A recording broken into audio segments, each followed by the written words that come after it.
इन छोटी छोटी बातों पर कभी भी शंका या संदेह नहीं करना चाहिए और परिवार में रहते हुए किसी को भी शक की नज़र से नहीं देखना चाहिए, अन्यथा परिवार टूट जाता है। तो ये कहानी है एक कबूतर और कबूतरी की। दोस्तों, इसे सुनने के बाद बहुत कुछ सीखने को मिलेगा। बहुत ही शिक्षाप्रद कहानी है। नमस्कार दोस्तों, स्वागत है आपका हमारे यूट्यूब चैनल में। आप लोगों से एक गुजारिश है दोस्तों, चैनल को सब्सक्राइब जरूर कर लें, क्योंकि वीडियो को बनाने में बहुत ही मेहनत लगती है।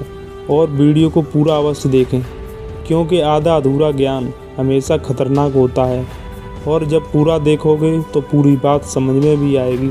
देखो दोस्तों, ये कहानी हास्य और ज्ञानवर्धक कहानी है। तो दोस्तों, आगे आपको बहुत कुछ सीखने को मिलने वाला है। एक पेड़ पर कबूतर और कबूतरी का जोड़ा रहा करता था। वो रोज़ साथ साथ चरने जाया करते थे। तो दोस्तों, एक दिन क्या हुआ कि वो कबूतर पूर्व दिशा की ओर चरने चला गया और कबूतरी पश्चिम दिशा की ओर चरने चली गई।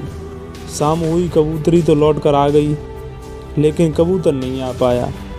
तब तक आंधी तूफान आ गया, और जब आंधी तूफान आ गया, बेचारे कबूतर ने सोचा कि अब तो मैं घर नहीं पहुंच पाऊंगा। तो वो कबूतर ने वहीं पर किसी के सहारे रात बिताई। सुबह होते ही कबूतर अपनी कबूतरी के पास जाकर बैठ गया। तो फिर कबूतरी बोली, कहाँ से आए हो? पूरी रात कहाँ रहे तुम? कहाँ थे? कबूतर बोला, छोटी छोटी बातों पर कभी भी शक नहीं करना चाहिए। अरे, रात में तूफान आ गया था तो मैं फंस गया था, तो मैंने किसी जगह का सहारा लेकर अपने प्राण बचाए हैं। कबूतरी ने कहा, बिल्कुल नहीं, चरने के लिए तुम गए थे, चरने के लिए हम गए थे, लेकिन हम टाइम से आ गए, लेकिन तुम नहीं आए। आज मैं तुमसे अलग क्या हो गई? तुम तो पूरी रात घर पर ही नहीं आए। दोस्तों, कबूतर कहने लगा, छोटी छोटी बातों पर शक नहीं करना चाहिए। ऐसे तुम शक कर रही हो, वैसे ही एक औरत ने एक इंसान पर शक की थी। मैं तुम्हें वो कहानी बताता हूँ। देखो, एक गांव में रामू नाम का एक आदमी रहा करता था। वो पढ़ा लिखा बिल्कुल नहीं था। दोस्तों, ये बहुत पुरानी बात है, और ये इतनी पुरानी बात है कि गाँव में ये शीशा होते हैं ना, वो चीज़ नहीं तक आई थी। एक दिन रामू शहर में तो मेला देखने के लिए शहर गया, और मेले में शीशा देखने लगा। और जैसे ही शीशे में उसने अपना चेहरा देखा तो बोला, राम राम भाई साहब। जैसे ही उसने बोलना शुरू किया, वैसे ही शीशे में बोलने लगे। रामू ने कहा, ये तो बोलते भी हैं। उसने अपनी गर्दन हिलाई तो शीशे में भी उसकी गर्दन हिली।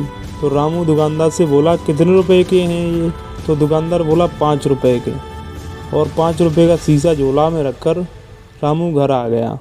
उनका अलग स्पेशल कमरा था, उसमें रखकर उससे बातें करने लगे और कहने लगे, और भाई साहब बढ़िया, अब हम और आप दोनों साथ साथ रहेंगे। शाम हुई, खाना खाया, फिर उसी शीशे के सामने बातें कर रहे हैं। अब रामू तो ये समझ रहे हैं कि ये भी हमसे बातें कर रहे हैं। अब धीरे धीरे 4-6 दिन बीत गए, लेकिन शीशे से बातें करते रहते हैं, घंटा घंटा लगे रहते हैं। एक दिन पत्नी को शक हुआ कि ये इस कमरा से बाहर क्यों नहीं निकल रहे हैं, चक्कर क्या है। एक दिन क्या हुआ कि रामू बाहर निकल गए घूमने के लिए, तब तक पत्नी घुस गई उस कमरे के अंदर। पत्नी ने शीशे को दूर से देखा कि ये क्या रखा है, तो पत्नी ने पास जाके देखा तो शीशे में उसका चेहरा दिखाई दिया। एकदम समझ गई, इसीलिए इस कमरे से ये निकलते नहीं हैं, एक औरत ले आए। दोस्तों, शीशा में तो आपको पता ही है, जो कोई देखेगा तो उसका चेहरा ही दिखाई देगा। तो रामू को पत्नी ने सोचा, ये सौतन को लेके आए हैं। अब तो रामू की पत्नी आग बबूला हो गई। उसके पास ससुर ने पूछा, बेटा क्या बात है, आज इतनी नाराज क्यों हो? तो पत्नी ने कहा, आप उस कमरे में जाके देखो। तो दोस्तों, ससुर सिर पे पगड़ी और मूंछों पर तार लगा के शीशे सामने उन्होंने भी देखा। तो उन्होंने भी राम राम किया, और वो भी बाहर आ गए और बहू से बोले, इसमें कौन सी बड़ी बात है, सही तो किया है उसने। तो बहू बोली, अच्छा आपने मंगवाया है ये सब? उसके बाद सास ये सारी बातें सुन रही थी, तो बोली, क्या आ गया, मेरी तो कुछ समझ में नहीं आ रहा है, मैं जाकर देखती हूँ। तो उसमें से एक बुढ़िया नज़र आती है। वैसे ही बुढ़िया समझ जाती है कि अच्छा इसलिए ये कह रहे हैं कि ले आया तो कौन सी बड़ी बात है। अब रामू की माँ अपने बेटे की बात भूल गई और अपने पति पर खिसियाई गई। तो दोस्तों, उस दर्पण यानी उस शीशा के चक्कर में दोनों सास बहू अपने पति से झगड़ा कर रही हैं। तो पत्नी कहती है कि मेरे जैसी है, और बुढ़िया कहती है कि मेरे जैसी है।